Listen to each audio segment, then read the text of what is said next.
নমস্কাৰ আজি আমি আহিছো হোম ষ্টেৰ কথাটোৰ বাবে এয়া ওপৰ হাৰকিনা গাঁও গেলেকীৰ শ্ৰীযুত সুচন গগৈৰ ঘৰলৈ আৰু তেখেত হ'ল এজন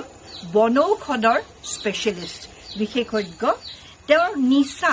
যে কিমান বনৌষধ তেওঁৰ বাৰীত ৰুব আৰু আমি এনেকুৱা গছখিনি পাওঁ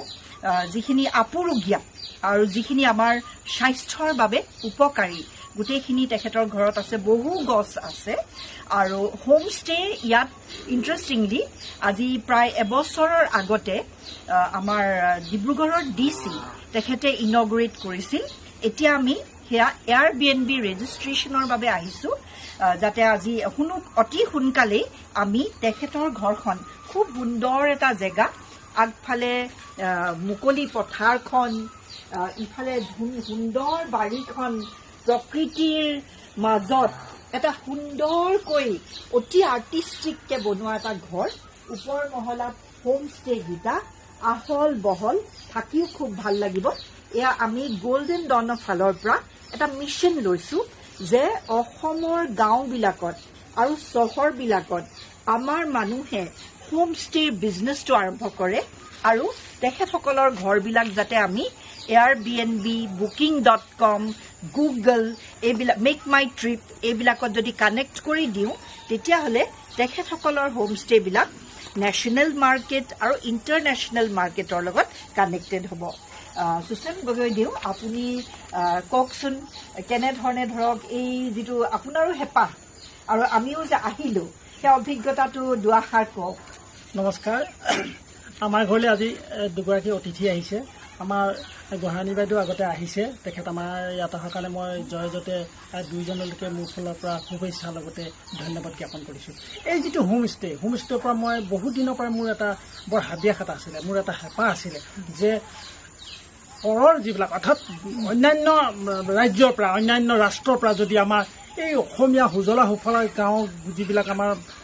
ব্যক্তি আছে লোক আছে ৰাইজ আছে তেখেতসকলৰনো জীৱন প্ৰণালীবিলাক কেনেকৈ তেখেতসকলেনো খেতি কৰি কেনেকৈ চলে তেখেতসকলৰ সমাজখননো পাতি কেনেকৈ চলে তেখেতসকলে কাক বিশ্বাস কৰে কেনেকৈনো চলিব লাগে এই যিটো আমাৰ ধৰক ৰীতি নীতি এইখিনি যদি আমাৰ কোনোবা পৰ্যটক আহে কোনোবা যদি অতিথি আহে কোনোবা যদি ব্যক্তি আহে চাই যায় আমি নিজে নিজে গৌৰৱান্বিত অৰ্থাৎ আমি এনেধৰণে খাইছোঁ বা আমাৰ এনেকুৱা নিয়ম নীতি আছে আৰু এইবিলাকে যদি আমি আনৰ পৰাও চাই শিকোঁ আমাৰ পৰা নিশিকিলেও আমাৰ কথাখিনি যেতিয়া জানি যাব সেইজন ব্যক্তিয়ে নিশ্চয় আনন্দিত হ'ব বুলি ভাবোঁ আৰু জীৱনত মানুহৰ যিটো পৰ্যটন বা মানে মানুহে কিছুমান স্থানলৈ গৈ কিছুমান মানুহৰ ঘৰ দুৱাৰ বা মানে প্ৰণালী জীৱন প্ৰণালী যিবিলাক যদি চাই বা সন্তুষ্ট হয় বুলি কৈছোঁ চাই আনন্দিত হ'ব লাগিছে মই কিন্তু আনন্দিত হওঁ মই কিছুমান ঠাইলৈ গৈছোঁ জনজাতি ঠাইলৈ যে নাগালেণ্ড ধৰক অৰুণাচল তেনেকুৱা যিবিলাক আছে সেইবিলাকত চাই মই যথেষ্ট আনন্দিত হওঁ আৰু মই আশা ৰাখিছোঁ আমাৰ যিহেতু যদি তেনেকৈ অতিথি অৰ্থাৎ পৰ্যটক আহি পেলাই যদি কেনেবাকৈ আমাৰ ঘৰত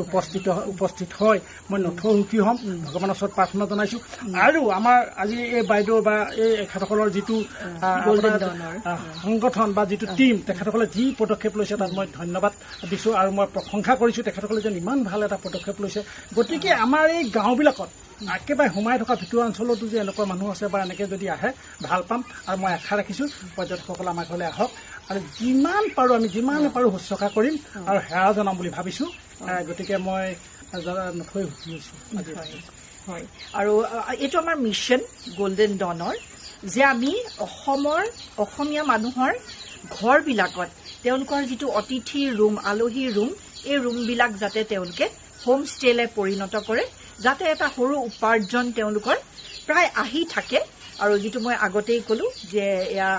নেশ্যনেল মাৰ্কেটেই হওক বা ৰিজনেল মাৰ্কেটেই হওক বা ইণ্টাৰনেশ্যনেল মাৰ্কেটেই হওক তেওঁলোকৰ সেই ঘৰবিলাক সেই বিজনেছলৈ আগবঢ়াই দিব পাৰিব তেতিয়া আমাৰ মানুহৰ অৰ্থনৈতিক সবলীকৰণ হ'ব আৰু সেইটো আমাৰ সকলোৰে অসমীয়া জাতিৰ বাবে এটা ডাঙৰ আশা ধন্যবাদ